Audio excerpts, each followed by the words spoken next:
I think it is noon. There's still people getting on, but I thought I'd open today. First of all, welcome to this Zoom assembly.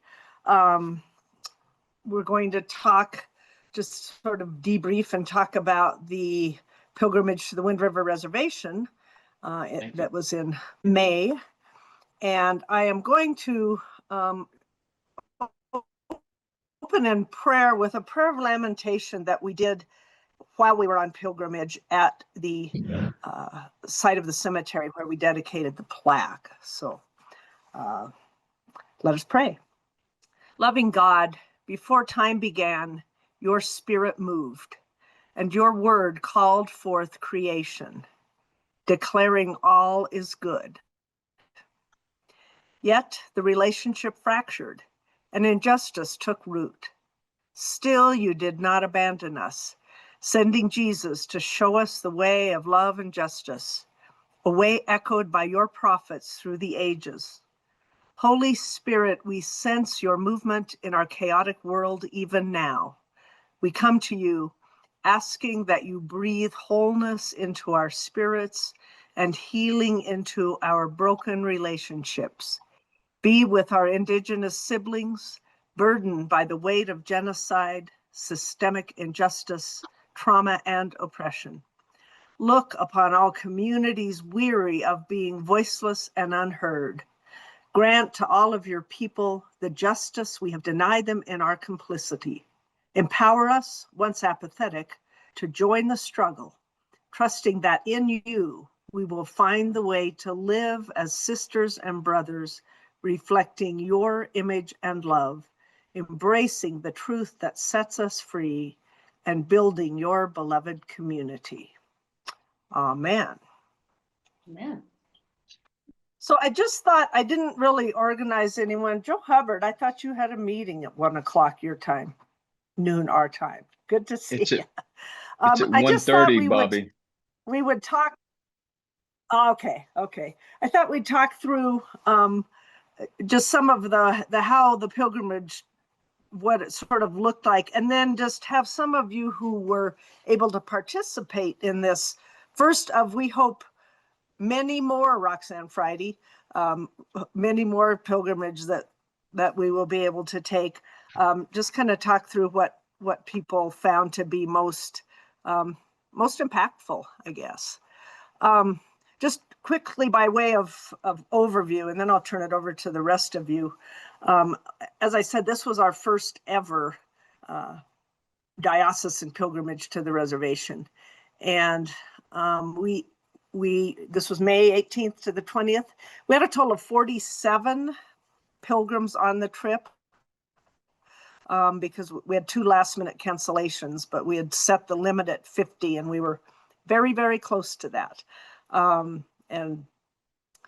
I noted, the Reverend Roxanne Friday put together a fabulous program for us, and we were greatly aided by the presence of Joe Hubbard and our friends from the Coalition to Dismantle the Doctrine of Discovery, Sarah Augustine, who provided a lot of the input and the programming on the particulars of the work we did with the boarding school histories.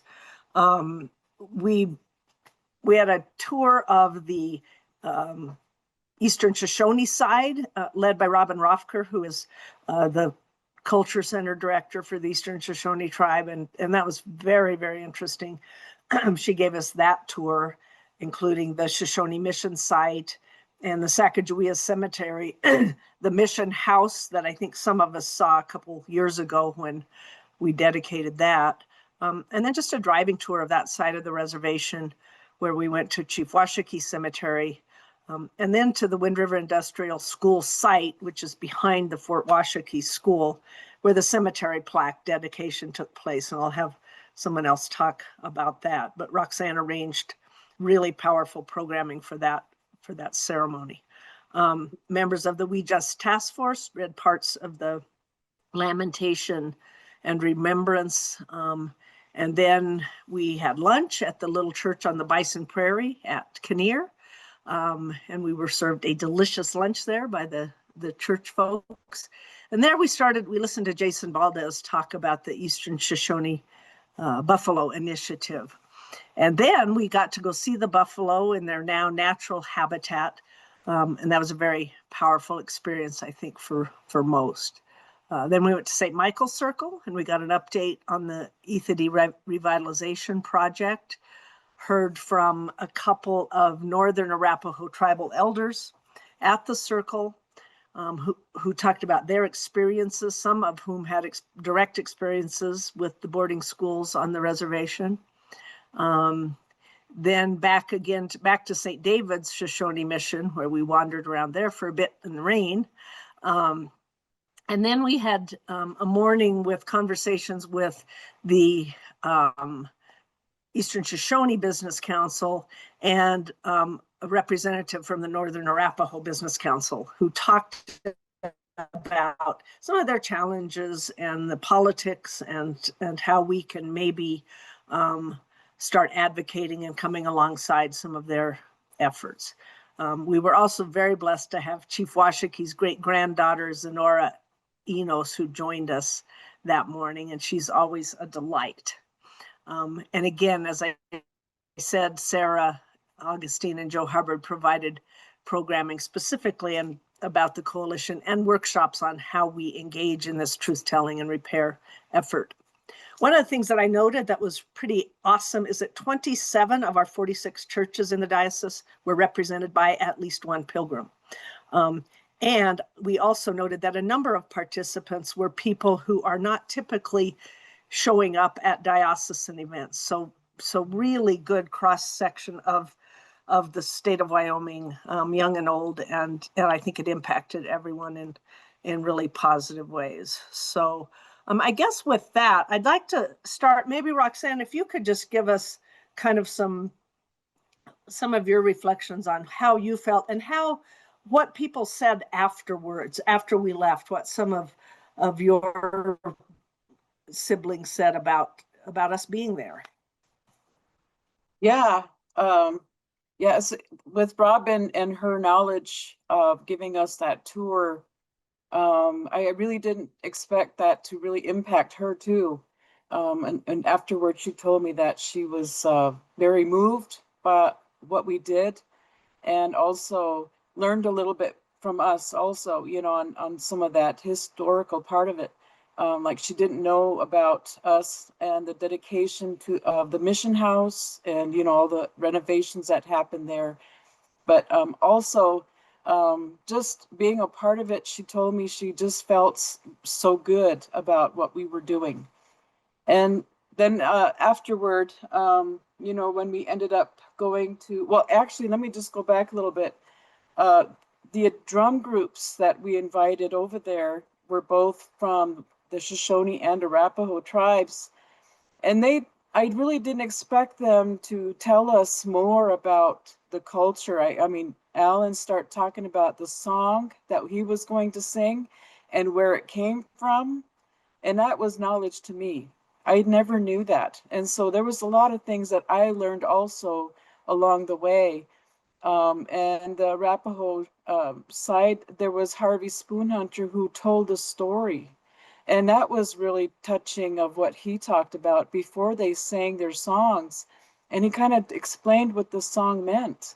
So that was really kind of a thing that we all learned there. And then our bus arrived at the Fort Washakie School. We were able to jump from a school bus to a regular coach bus.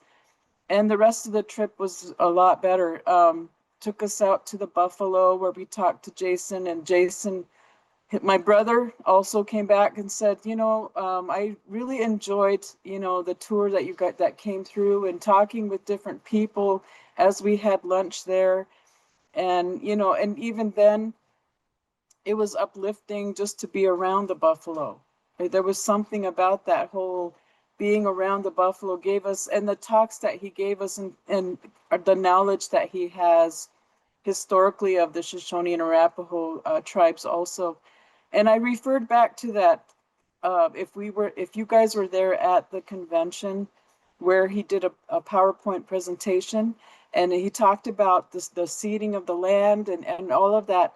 And to hear what he talked about, getting buffalo named as wildlife instead of domestic animal. And so that made it possible for him to try to get more land for the buffalo and to keep growing the herd. And so after all of that, when our bus left, I guess he had rounded up some buffalo hair, and he ended up giving that to Aaron, because if you remember, Aaron was following us around on the truck, and he gave some hair to give to me. He put it in a little Ziploc baggie. And so I was really kind of touched by that too, you know, that he ended up giving me some of that hair.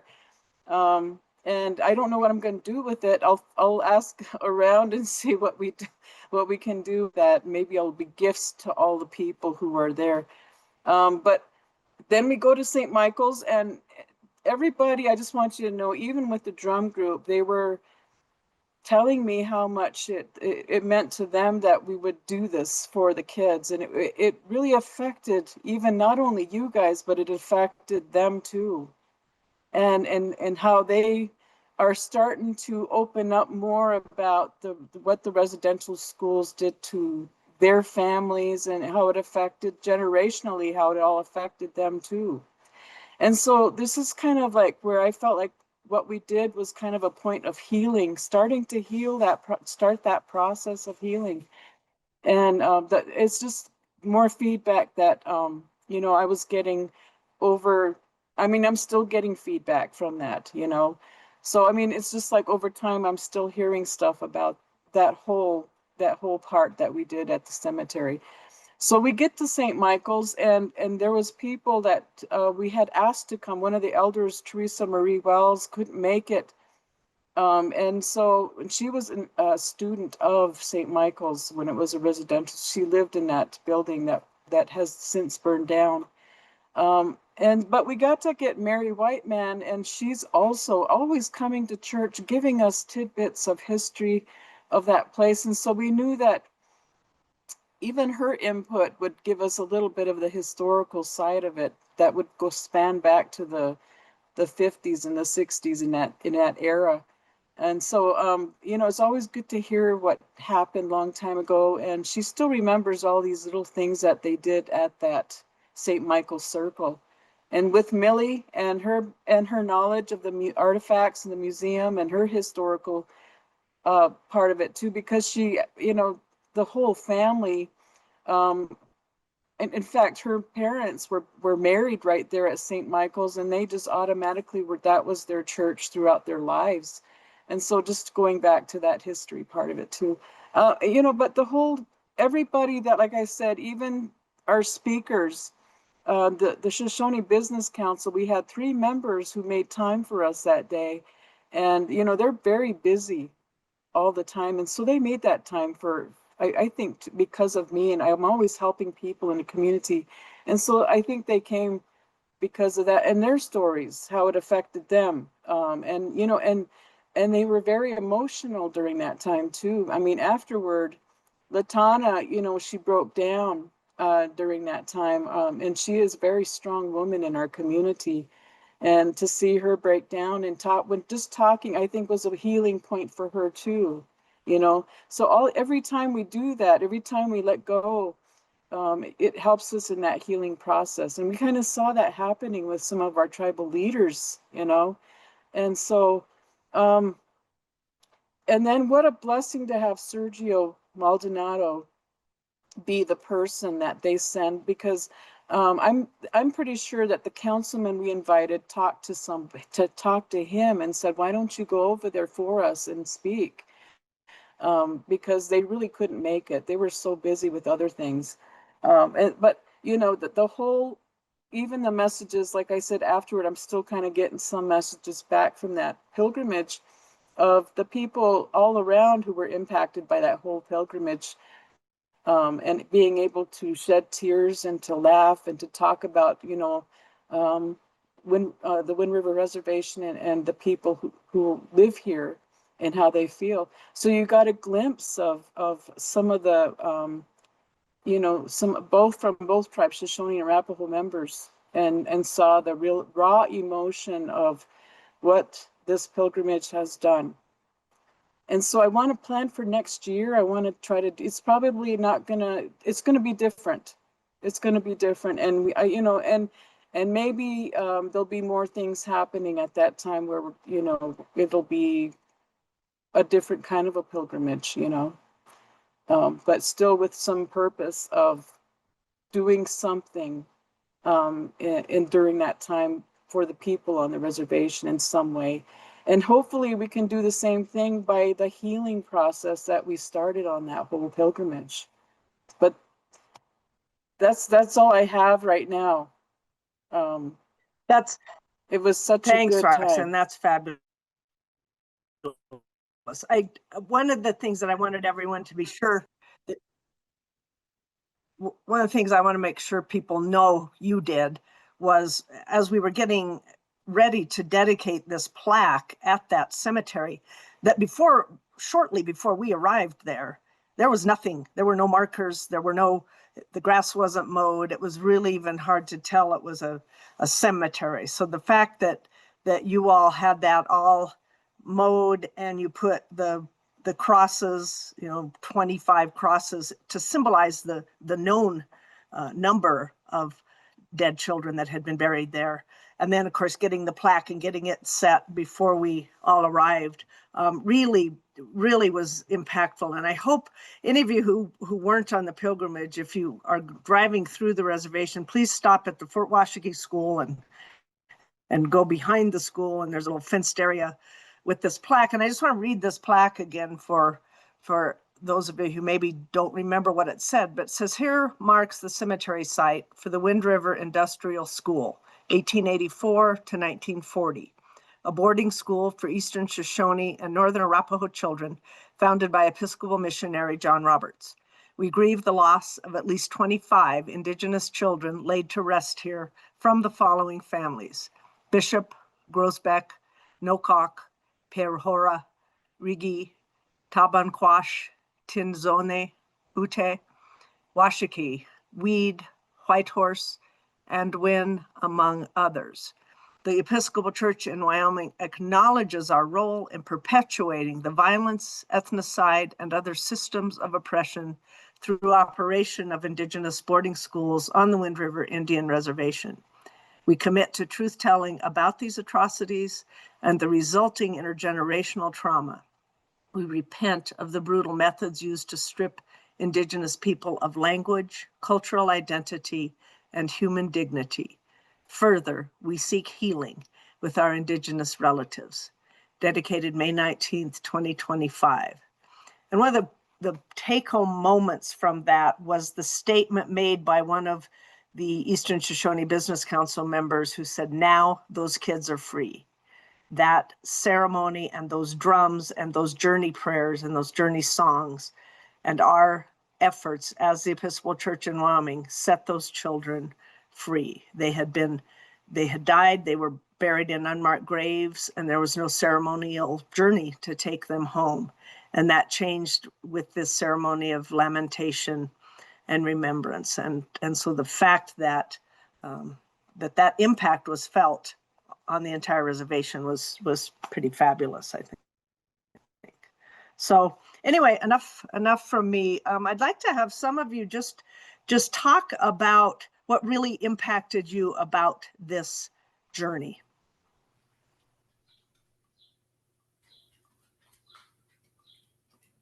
Bobby, this is Linda. Yes. And Hi, Linda.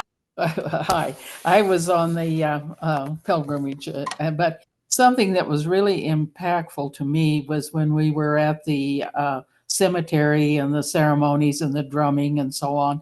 In the distance, probably 2 or 3 blocks away, there were children playing on playground equipment, I presume, kind of happy little voices, and certainly was not planned. But in that background, in fact, it almost makes me cry now, those little children that were in the graves you know, I'm sure they had happy sounds at one time too. So that was pretty impactful to me, was the background noises of those children on that playground. Yeah. Yeah.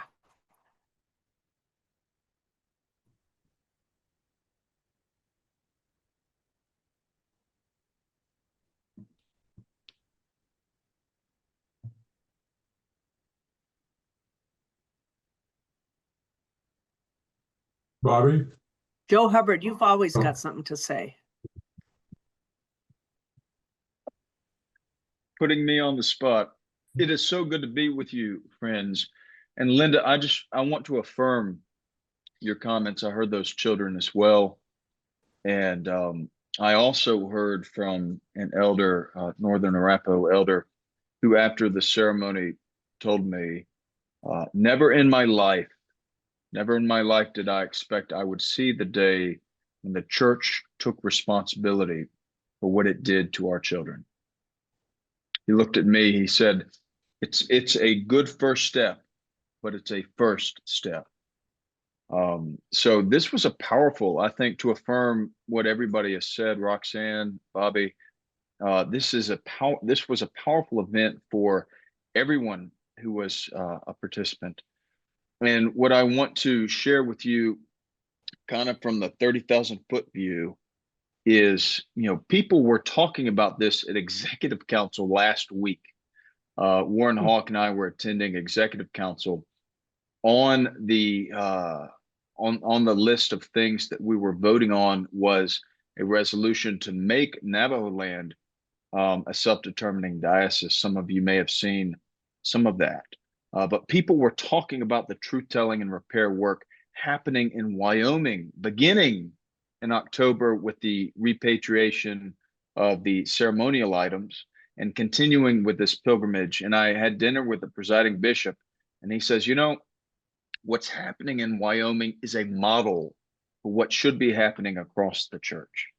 And so I just want to affirm this work and the commitment of all of you gathered here, because you are having an impact even beyond your diocese in ways that I don't know that any of us can fully appreciate at this moment. And what a gift to have been with you and to continue with you on this road. So thank you for being a part of this. And I'll be available to support, as will Sarah and the coalition, however we can going forward. I do have a meeting in a few minutes, so I'll hop off shortly, but you all know how to find me. So such a gift to be with you. Thank you. Thank you, Joe. And thank you for all your support and for keeping us on the radar of the Episcopal Church. Thanks. Thanks, Joe. And I thought somebody else was Mike, going to say something. Mike, I couldn't tell who it was. Okay. Yeah, it was me, Bobby. One of the things that, not to dwell on the negative, however, one of the things we gave a little presentation to some folks at our church a couple weeks ago, just kind of walked them through the pilgrimage and what it meant to us personally. And before we went, one of the guys that went on our pilgrimage, Bob Utter, he asked me about Roxanne, and he said, what's Roxanne's ministry? What's her ministry consist of? And I said, well, the main thing that I know, that one of the big parts of her ministry is she does about 100 funerals a year, and his jaw just dropped, and that kind of put it in a perspective for him. But all I can speak of is how it affected me. And we live very close to the Crow Reservation, and people from Sheridan travel north up to Billings all the time, and we drive across the reservation. And I will just tell you that the effect that the pilgrimage had on me was, I will always work really hard not to put my white privileged judgment shawl on when I drive across any reservation, because I'm starting to get a feel for the the structural violence and oppression that was leveled against it by the people, by our government and our church. And I just, you have to work at it and learn it, but it's so profound, and then you realize why people that live in those places have problems, you look at them and you just don't have a perspective, and it just really changed the way I look at things and the perspective that I have for my Indigenous brothers and sisters. It was hugely helpful. And another thing for me, I'm on a couple of committees and councils, and I think, Roxanne, I finally got it sorted out about which side of the reservation's Arapaho, which side's Shoshone, which St. Michael's, which St. David's, and who came first. And oh yeah, I'm starting to get a handle on it. But one of the questions I have is the mission house, the chapel on at Sacagawea, is that something different? Yeah, that's the mission house right there. Okay. Yeah. Yeah. Okay. Yeah. That pilgrimage, Roxanne, was a life changer for both Mary Beth and I.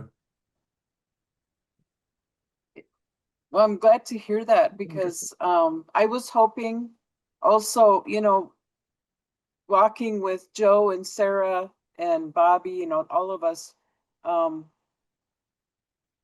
was hoping that this would impact everybody somehow in a way where it's not, not anger, but compassionate and empathy and sympathy and whatever it took for people to really see and understand what really happened in the past. It was right here on this land, and the ways that we can move together to heal not only just the native people here on the reservation, but also those around us who need to heal, like all of you, our brothers and sisters. We all have something we have to heal from. And I really think that the walk that we had together, that journey we had together, that we're on that road, and it's only gonna get better for those that can heal from this whole thing. And that's what we're working on. That is kind of a ministry too, right there, is just working on that healing process. I'm glad that you were able to feel, and now we just go forward from here, and we walk together on that path. And just one more thing, I think one of the things that we have now is we have, like Joe said, that first step, the establishment of a level of trust, and we have to work really hard not to make any more false promises, and just keep being accountable and staying true to our word. Mm-hmm. Mm-hmm. So this And Mike, is I think. Oh, go ahead. Okay, Excuse me. Barb, go ahead. I'm sorry. Go ahead. I was messing with my mute and unmute. I would just like to say, certainly the entire experience was really powerful, and it was really wonderful to listen to what our neighbors had to say for themselves. But one of the things that I took from that pilgrimage is that whole larger concept that the land is not empty. It isn't about just the people within that land, but the land. And one of the most powerful things to me on that pilgrimage was the care with which that land has been tended by these people who we've given so little to. So I came back to Hot Springs County and went to my folks at the courthouse, and we have almost 250,000 acres of reservation land that exists within the boundaries of Hot Springs County. I look out my window right now, and I live there. My neighbors there. That's the indigenous people's land. And I am looking out right now at that glorious mountainship, but just how what a wonderfully good job that culture has done to really honor the larger value of all of God's creation, and continues to be prayerful and sacred about that. So I have the Learning Center here, and we have knowing and acknowledging in my 70 years here, I don't believe that there's a single Indigenous person who sits on any body structure, never has an invitation to that in my county. So for me, the thing that I took from there is not what they can do for us, but what is it that I can do to bring that idea of neighborliness to my own community, which really has not been neighbors. But for me, the value that as a culture that they have done such a good job of tending what little we have given them. And so I feel really hugely changed by that experience for myself, that the land is not empty. There are creatures that exist there. There are grasses and plants. There are all of that. And we have not done a good job of tending to that at all. But thank you for giving me the opportunity to see that somebody out there is tending it quite well. Thank you. Kyle. Yeah, I think what was most moving for me was just the incredible variety of initiatives for the present and future, and the vitality with which people are, engaged in them. And some of the people, Sergio had come to Christ Church Cody to do a thing for our Wyoming neighbors, and he is also now a member of the board of directors for Wyoming Indigenous Scholars, which is an initiative that he and I are part of. Jason is coming up actually in October for our Wyoming neighbors. So Barbara, if you're interested in neighborliness, you can come up to Cody in October. But just the real specificity of initiatives and the interconnectedness and the heart with which people were going about them, that kind of practicality is, it sounds weird to say, but it's really actually moving to me. We have a problem, let's fix it. And every community has its problems. The way in which issues there are being addressed by Roxanne and by others, it was just incredible to me. Thanks, Kyle. Who else? Trying to look at Betsy. I thank you, Roxanne, for your work in putting this together. Holy smoke. I remember being so impressed when I got home and reflected on how many pieces you had to put together. And I know that that's not something that you probably had done a lot on the reservation. So thank you for doing it for us and for making us the guinea pigs on this first pilgrimage. Bobby, thank you for your work in making this happen. I also wanted to recognize the work of Sarah Augustine and her book, and Sarah's presence there as sort of our keynoter who kept bringing us back and refocusing.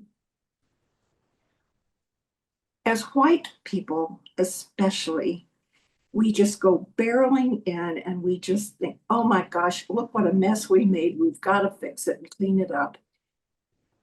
And we're not good at listening. And I feel like at every time we came back to Sarah, we were reminded to listen and not go into things to fix them, but to listen, bring our hearts, bring our wisdom, bring our appreciation and our willingness to learn. Anyway, thank you for whatever we had to do to get Sarah there. That was amazing to me that she was there. So a couple of other things that I loved about this. I loved Jason and his work with the bisons. I happened to see the one at convention that he did, and that was just a stunning presentation he made 2 years ago at convention. It was nice to see some follow-up. I would think every year we could have a follow-up at convention from Jason. The other thing I'd comment on, Roxanne, is your use of the word sibling. I loved that you referred to your brothers and sisters there using the word sibling. Well, this is my sibling. This is my brother. And at first I thought, gosh, she has the biggest family. And then I realized what it was you were doing. But, anyway, thank you for introducing us to that. Thank you for your beautiful work in making this first pilgrimage just a stunner. I don't know how you're going to do it better and different. So many things are changing.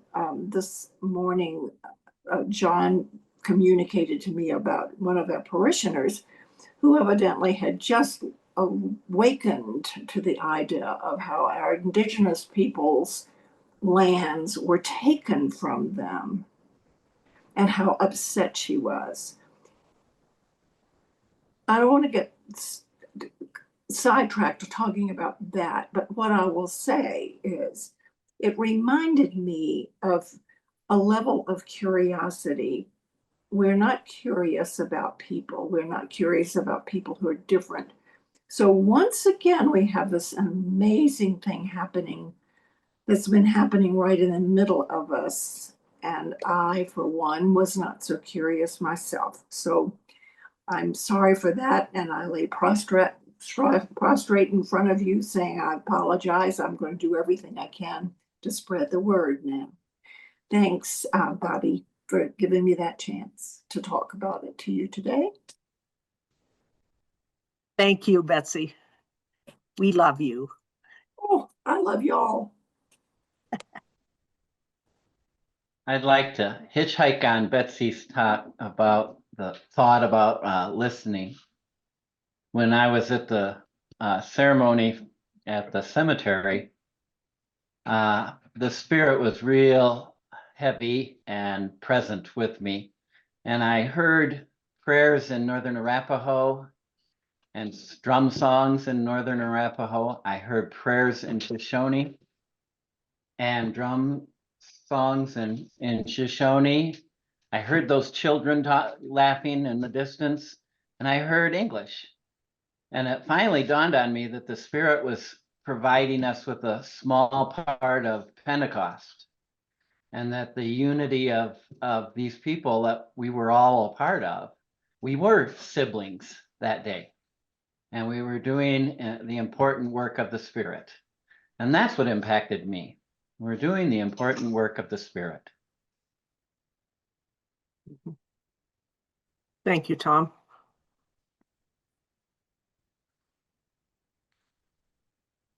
It was the Holy Bobby, Spirit this is- surrounded us. Go ahead, Randy. Yeah, thank you. And I'll hitchhike again on what he just said a little bit. And the impactful thing, one of the impactful things, the most impactful thing for me was, of course, the ceremony at the cemetery and the songs and the drums and the interpretations. And it really affected me that these 25 children and maybe others were so carelessly discarded and had to be and were relocated and given a home and the recognition that they deserve. And after the pilgrimage, one of my Indigenous Arapaho brothers said to me, this was a phone conversation, said, you know, we are able to forgive, but we will never forget. And I've thought about that a lot since then. And this was I think, a step towards the forgiveness and the healing, and none of us should ever forget. Mhm. One of the things we're doing to try and never forget is we're starting some work with the archives and the stories that exist. April and Roxanne, April, you want to just talk a little bit about what We Just is trying to do to preserve those stories? I want to also acknowledge that it was Melinda and Randy, Randy who just spoke, who are key players as well in this. And there's for We Just, there is a subcommittee called the Indigenous Truth Telling Subcommittee. And then the archive project, the residential school archive project is basically a team that's under that subcommittee. I believe also Roxanne. So Roxanne will be part of that as well. And then she also is wanting to spearhead an oral history digitization project. Am I right on that, Roxanne? Yeah. What we're finding out is that, in fact, some work has started a year ago, and at least our archive project may just be tagging on with them and like assisting them in what they're already doing. And that's at the national level of the church based on a general convention resolution from 2022. So we're still very early days on that. But Roxanne, you might be farther along in your oral history project. Yeah. I was given, I guess, access, if authority to go and take a look at these cassette tapes that were recorded in the early 80s to I believe into the 90s. But they were coming back, and I remember this project back it was in 89, 90 when Ann Slater from UW was coming to the reservation, and she was recording elders at that time. I remember the elders at that time coming in, and they were speaking Shoshone.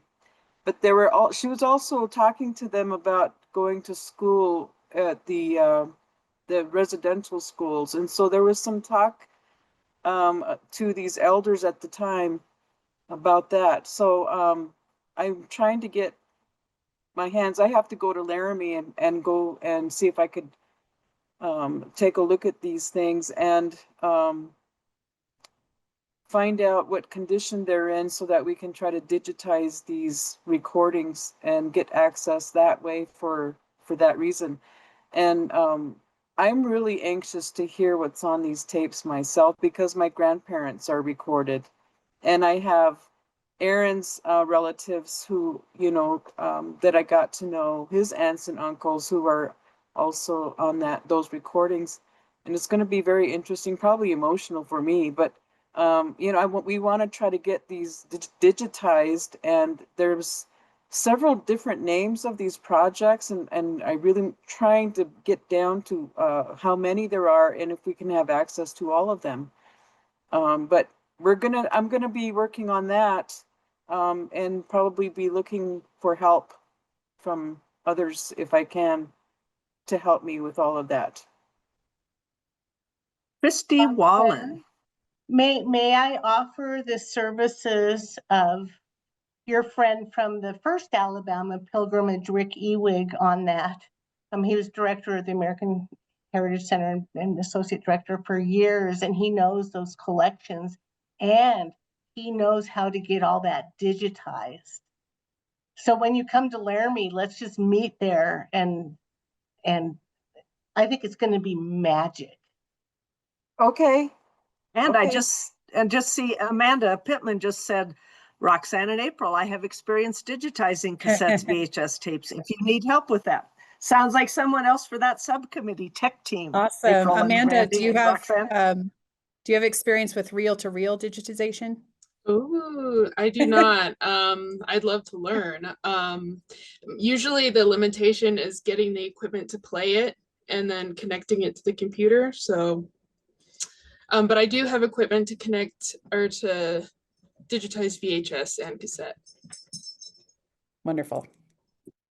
Okay. I'd like to add, before we maybe leave that topic, that Sergio is also a part of our archives group.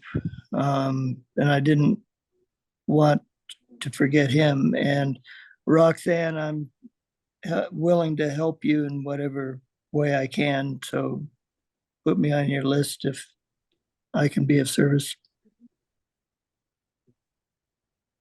Oh, look, Charlize too. Everybody's got old equipment. They can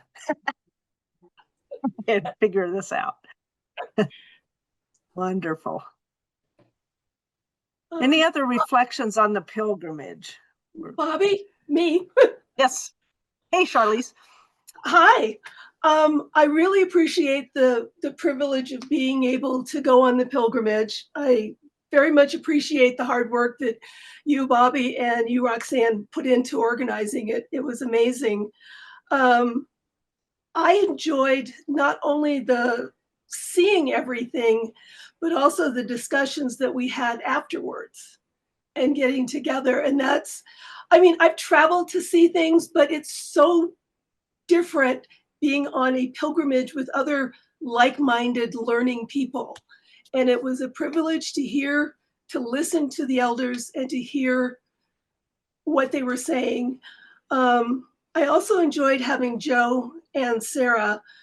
And one of the strongest things that came away from me was, well, two. One, listening, and two, the idea of repair, where you're asking the injured party to what can we do to repair, and listening to that and having that dialogue of it's not up to us to decide what works. It's up to the people we've harmed and to say what will make things right.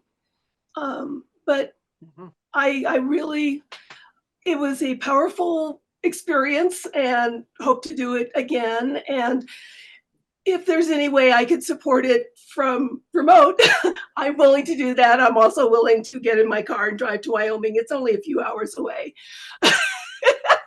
It's like, I'm from Wyoming, you just drive. That's because that's what you do. That's right. We always love to see you in Wyoming, Charlize. If I could live there, I would be there in a heartbeat. But thank you, and it was a great experience.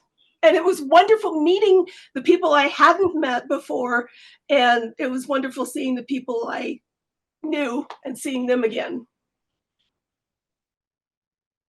One of the things we talked about when we talk about repair, that Jason brought out when we sat in that area looking out at those buffalo, he said they've been able to cobble together about 2,000 acres, I believe, for that bison herd to roam free.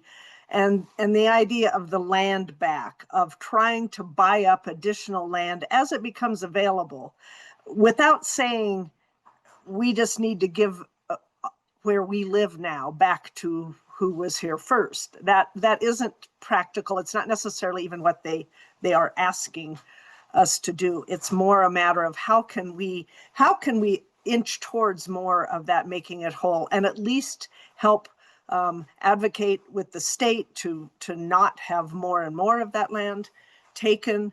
And if we have the ability to participate in helping with buyback land back processes, that's where we can put some real skin in the game as well. So there's things we can do going forward. And not the least of which is we are going to at least put in a budget request for another Wind River pilgrimage next year. So those of you on Diocesan Council, be ready for that.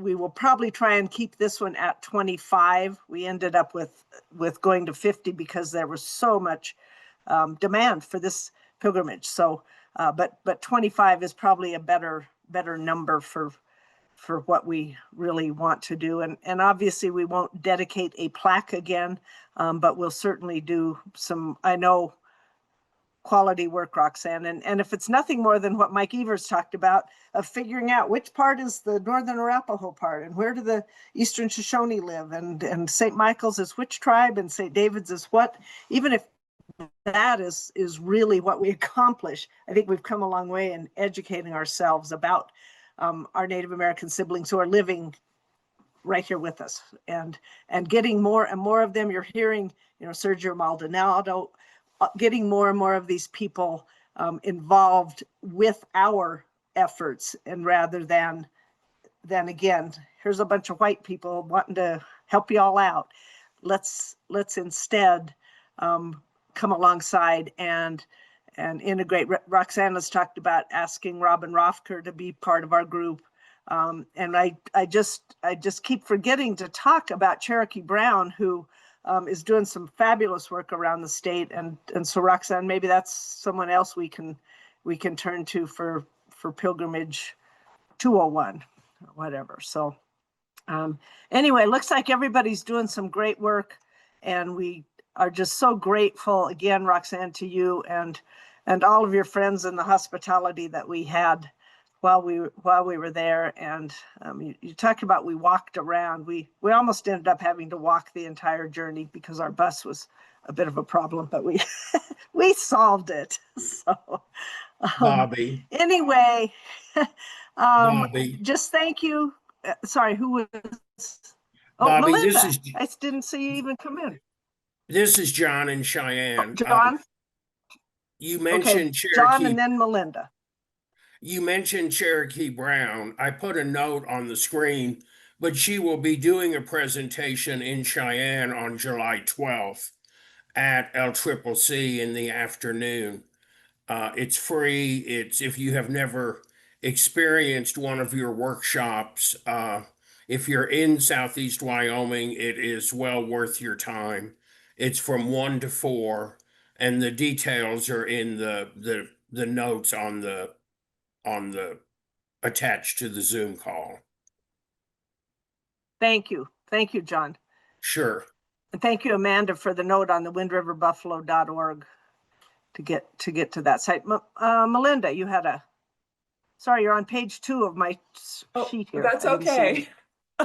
So one thing I just want to throw out there, because I always think of it when I'm not around anybody. You might check with CWC and see if they can do, or the television station at CWC, and see if they have equipment for digitizing reel-to-reel. I don't think UW-TV is still going, although they might still have that broadcast department. So they would also be a place to check if they're still around. Yeah, and thank you. That's a really good idea. I'm guessing also the American Heritage Center probably has that equipment, but we'd have to see. So yeah, but I just wanted to reflect again on the pilgrimage. Part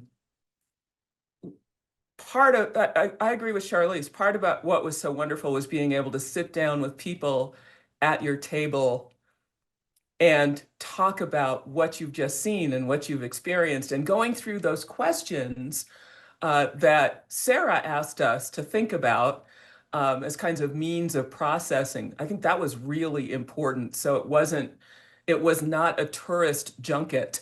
It really was a pilgrimage, and there was that spiritual component that was at the root of what we were doing, and how we're trying to change ourselves, both as individuals and as a church, into something new. I mean, it was the, like the first step on this road to transformation.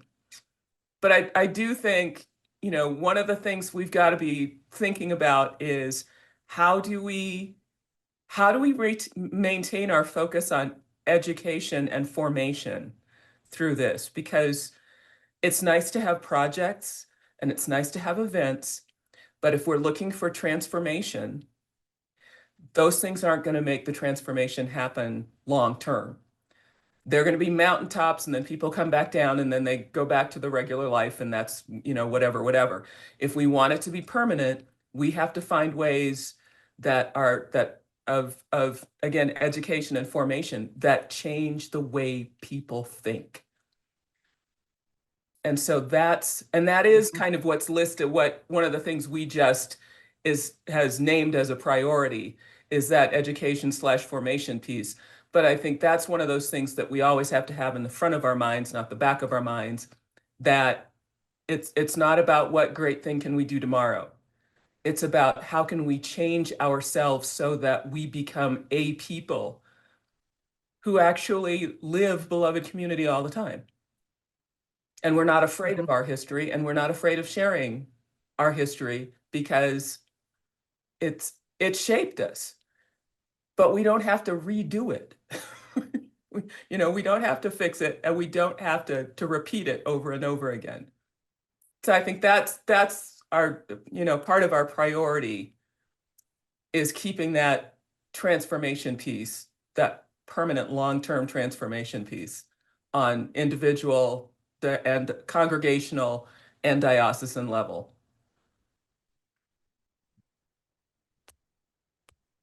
Absolutely.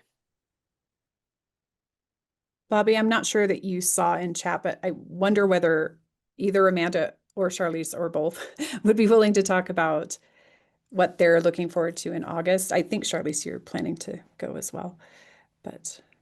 No, I wasn't planning because August okay. is my demo month. Gotcha. Okay, so Amanda. Yeah, so it's the beginning of August. It's their annual gathering, and I'm excited to learn more about the scope of the coalition and how they're dismantling the doctrine of discovery across the country and across the continent. I know a little bit, and I'm getting more involved. I'm also going this month to Arizona to work or to get trained to work with the Apache stronghold to protect and vigil around the Oak Flat area. That's being threatened by being transferred to a copper mine, like a foreign mining company. But with the gathering, I'm excited to learn more broadly about the scope of what they're doing, and then also get techniques and learn about what has worked in this kind of organizing, and hopefully, bring back more knowledge of that to Wyoming. And also I'm excited to kind of bring my experience of what the pilgrimage was like, and some of the work here, which I understand is kind of the first of its kind also, bring that back to the coalition. That's fabulous, Amanda. Good work. One of the resolutions we just is talking about for convention this October for diocesan convention is a resolution to repudiate the doctrine of discovery. And so, Amanda, maybe you can help us as you dig in more closely with that work. That would be great, because that's an education process for the entire diocese. We know, so. Yeah, I'd be happy to. Any closing? Thanks. Are you going to be at convention, Amanda? I don't know. I can fill you in on when it is. Okay, that'd be great. Thank you. Really in. All right, we're at 1:01, so I apologize. We kept you a little bit over, but that's fabulous. I, off the top of my head, cannot remember what our Zoom assembly will be in August. I think it is supposed to be Commission on Ministry and talking about continuing education grants and things. So more later on that, but I believe that's what our topic is. So thank you all very, very much for your commitment to becoming beloved community. And we look forward to seeing you on Zoom and at We Just meetings and on down the road. So thanks, everybody.